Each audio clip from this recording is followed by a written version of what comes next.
Hey YouTube, it is Mark from This Cruise Life, and I am coming to you from the beautiful Norwegian Encore cruise ship, where I am going to share with you my impression of the first 24 hours of this cruise. I'm going to talk about the embarkation process. I'll share a little bit about the food, drinks, entertainment, the stateroom here on board the Norwegian Encore, as well as my just overall thoughts about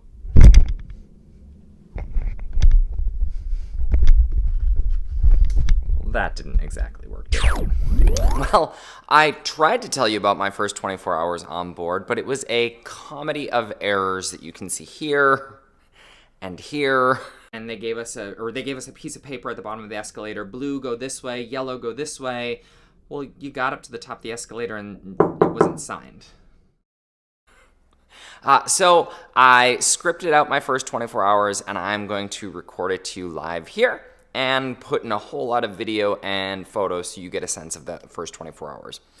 Before even stepping on board, I will tell you the embark process was a bit of a struggle for Norwegian. I don't believe that the Seattle cruise terminal is designed to support a ship the size of the Norwegian Encore. I'll do a separate review on the embark process, so I'm not weighing down my first 24 hours on board with that. To sum it up, there were a lot of queues, a lot of confusion, and just a lot of back and forth that didn't make sense in the process. With that said, they asked where my room was on board, and they routed me to the gangway that was specific to my muster station. That was kind of neat. And then once I was on the ship, they directed me into my muster station where I got to see the individual put on their life vest, and I was there maybe a minute max, and made my way to get my first drink on board at the local. I had been so excited about having an Irish coffee. Everything I've read online said the Irish coffees on board were just absolutely awesome. So I ordered one, and I waited. And I waited, and I waited. Despite everyone else getting their drinks, I finally went up to the crew member and I said, the Irish coffee, you have my card and I'm waiting on the Irish coffee. She said, oh yeah, we don't have Irish coffee yet today, and so did you want something else? Yes. If you don't have an ingredient, yes, I would love something else. So the first hour of getting on and getting my first drink, it was a little bit bumpy. It was a little bit rough. Overall, I would rate the embark process 2 ships out of 5. But good news, it goes up from there. I settled on the Glacier Blue from the local and made my way around the ship, taking lots of pictures and videos.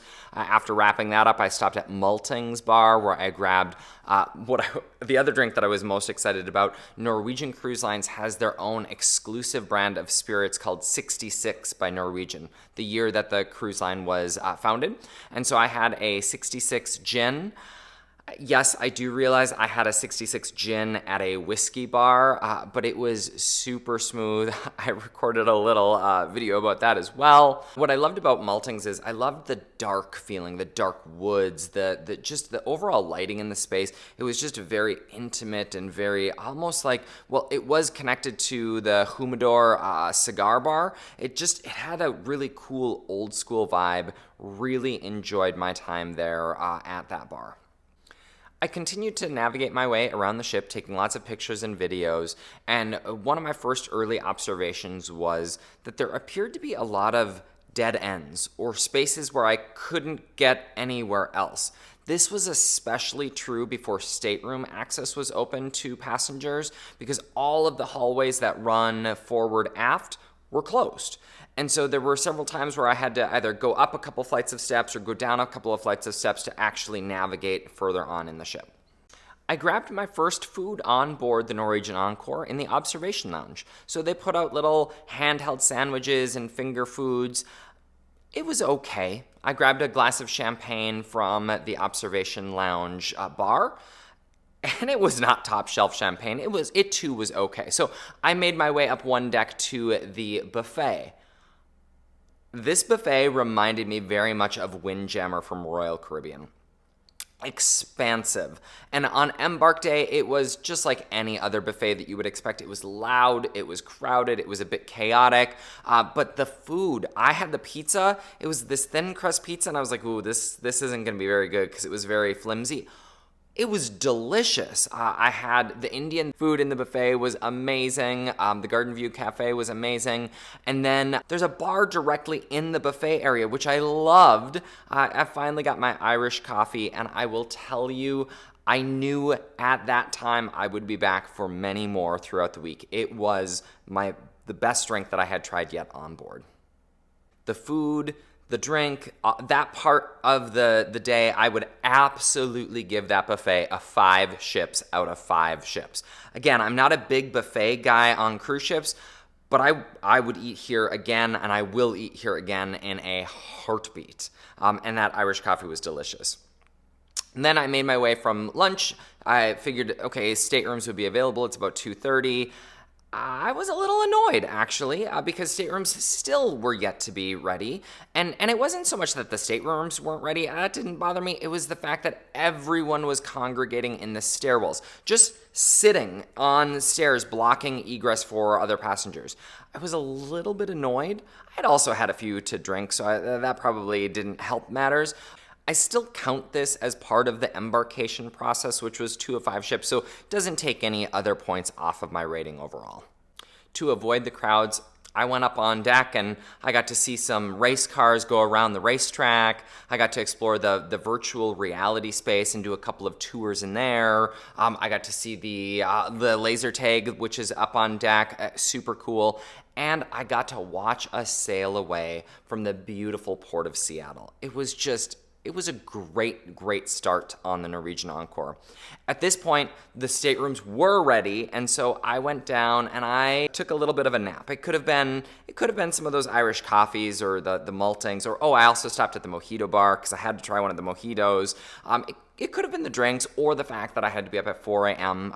To catch a flight to Seattle. Whatever it was, I had an absolutely amazing nap until the safety briefing started. I couldn't help but giggle. So the safety briefing, I think, again, I didn't time it, but I think it went on far longer than Carnival safety briefing goes. And so it was really, I was like, I just want to take a little bit longer of a nap. But the room was dark. It was peaceful. My only issue in that nap was I could hear the ding of the elevator every single time someone called it. That was a little bit frustrating, and that whole safety thing, but I know the safety thing is a requirement. So I listened, 7 shorts and 1 long, abandoned ship, life jackets are in your stateroom, check with your cruise line just to make sure. After my lovely nap, I headed on down to Starbucks where I got my venti iced chai skim milk.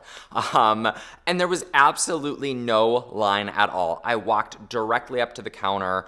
I was a little nervous about Starbucks because we had just reported on an article where someone said the Starbucks deal is a scam on Norwegian Cruise Lines because there's always at least an hour-long wait. I will tell you, walked directly up to the counter and ordered and got my drink. It was awesome. My free at Sea Plus package, which includes unlimited Starbucks, I can already tell was going to come in very handy. With Starbucks in hand, I headed on over to the solo meetup. So Norwegian Cruise Lines, one of their unique selling points is they cater to solo travelers. As the first cruise line to welcome solo travelers with solo cabins, they have all sorts of activities and events. And so the first meetup was at Sugarcane Mojito Bar. Yes, I got another mojito. And from there, we actually gathered the entire group of solos and we headed up to this solo lounge. So in addition to solo staterooms, there's a dedicated space where solo travelers can hang out, play games, connect, talk. And so we went up there for a little bit of a get to know, and we got to meet our solo travel coordinator. Yes, Norwegian Cruise Lines has a solo coordinator who helps make sure that solo travelers are connected, know what's going on. She actually coordinated dinner multiple evenings for fellow solo travelers to come together. Such a cool experience. Like, I already on the first 24 hours felt connected to a couple of other travelers because of this experience. Super cool. In addition, the solo coordinator helped answer questions that new cruisers had, like me, as my first Norwegian cruise, as well as highlight some of the big activities that were coming up during the week. The solo lounge also had cookies and juices and a coffee machine. Just a really awesome space. I could see myself spending time here in this space on the ship. While I will report on the entire solo experience in my full review, for the first 24 hours, I would give the solo experience a solid 5 ships out of 5 ships. Just an awesome experience. I went to dinner by myself and enjoyed a multi-course meal in the Taste main dining room. So the Norwegian Encore has 3 different dining rooms, 2 smaller ones, Taste and Savor, and then a giant Manhattan dining room. Now, a bunch of the solos went to the Manhattan dining room for dinner, but I had had a late lunch, so I wasn't interested in eating quite yet. So I waited until closer to 9, went to the Taste smaller dining room, and had a table where I got to review all of the food I ate. In fact, I'll post a review. That cauliflower soup was amazing. I'll post my first dinner on board Norwegian Encore as a separate video. Stay tuned. Absolutely loved that dinner. What was a bit frustrating was my server. She was great, but had no idea about this free bottle of wine that's included in the Free at Sea Plus package. And Norwegian has removed any reference to it from their menus, and so unless you know which bottles of wine are included, there's literally no reference to it in the menu. And so the gal, she had no idea, didn't know which bottles of wine would be included. So I said, she's like, but you can get a glass. Glasses of wine are included. So I picked a glass of wine. She's like, oh no, that one's not included. Huh? I will tell you, I settled on a $9 glass of Shiraz that first night. I was annoyed. I was annoyed because I was like, I just want to use the perk that I've paid money for, but there was just no knowledge of it. Now, several of the solos that I talked to after dinner did say, in that case, just ask for the maitre d', ask for the sommelier. They will know exactly what's included, but I wouldn't think that I would have to.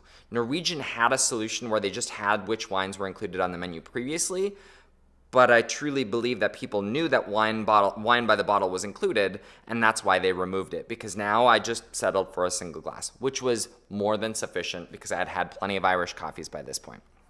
Anyway, dinner was awesome. The confusion part, though, that's going to make the review, I have a feeling, because I experienced the same thing at the Sugarcane Mojito Bar earlier in the day, where I tried to upgrade the spirit in my cocktail, and the server said, oh no, the recipe's already established. You can't upgrade the spirit. Wait.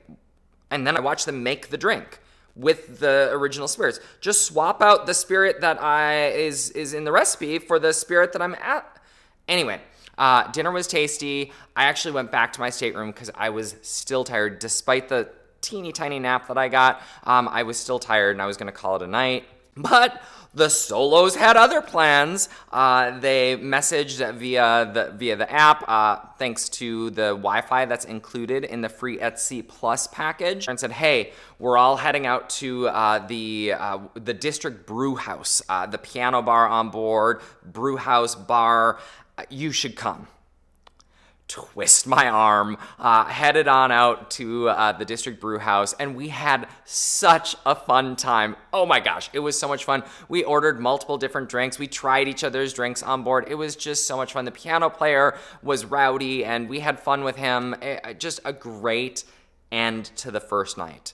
I was going to go for just one drink, but yes, we did end up shutting the entire bar down. It was a blast.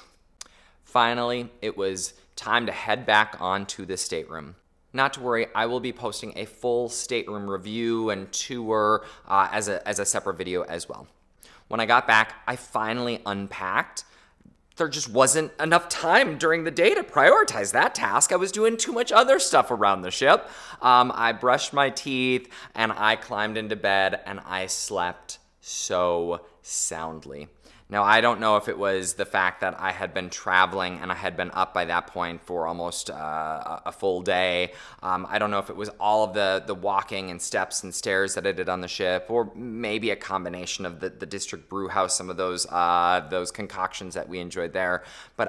Or maybe it was just the super comfortable bedding that Norwegian Cruise Lines has. I slept so well on board. It was dark because we love our interior rooms. The bed was comfortable, and I actually didn't hear the elevator at all the entire night. In fact, early in the next morning, I didn't even hear it then. I did start to hear it probably around 9 o'clock, which was probably time to get up anyway. I went to breakfast at the Savor restaurant, so the other main dining room restaurant, where I ordered multiple courses. Despite dining solo for breakfast, as always, I met a great group of cruisers at the next table over, and we had a great chat. I posted a full review, actually, of my first breakfast on board, so go watch that. It was a great meal. I was very happy. Finally, I headed on over to Starbucks, where I debunked that myth that there are hour-long lines. In less than 15 minutes of the line of ordering, I had my frap in hand, and I was caffeinated, and I was happy. Overall, it was a great 24 hours. I have got to call out the solo experience and the focus on solo travelers. That was absolutely an awesome part of that first 24 hours and connected me to other cruisers. I have to call out the food in the buffet, the food in the dining rooms for dinner as well as for breakfast. It was outstanding. I did not go hungry in that first 24 hours, that is for sure. I also loved my Starbucks and not having to worry about a single drink I ordered across the ship. And that bedding and that stateroom, the wonderful slumber, I just have to say thank you, Norwegian Cruise Lines. It was awesome. My only complaints really had to do with the embark process. The Pier 66 in Seattle doesn't seem to be big enough. There were lots of queues and weird queues in different rooms and spaces that you had to go to. Then once you got on board, there were a bunch of different pinch points. Again, some of that could be because the stateroom hallway access was closed off, but people were gathering in the stairway, staking their spot on the stair and not moving no matter who was coming through. Like, that was a frustrating part of the embark process, or the first 24 hours. Additionally, I'll be curious to see how Free at Sea Plus plays out the rest of the cruise. Will crew members actually know about the free bottle perk? Will they struggle with replacing different ingredients in my cocktails when I ask them for that? I'll post about Free at Sea Plus in the full review. With that, if you haven't already, go ahead and hit that like button, subscribe button, ring those notification bells, all of that good stuff. I can't wait to bring you the full review of what I loved, what I didn't love, and what I hated on board the Norwegian Encore. Thanks for letting me record this after the fact despite technical difficulties. I promise you I did not change anything of my original review. I wrote it all up in the first 24 hours because I truly didn't want to allow the rest of my cruise experience interfere with what I was thinking those first 24 hours. Very happy, very full, and very rested from that beautiful bed. Until my full review, we'll see you soon.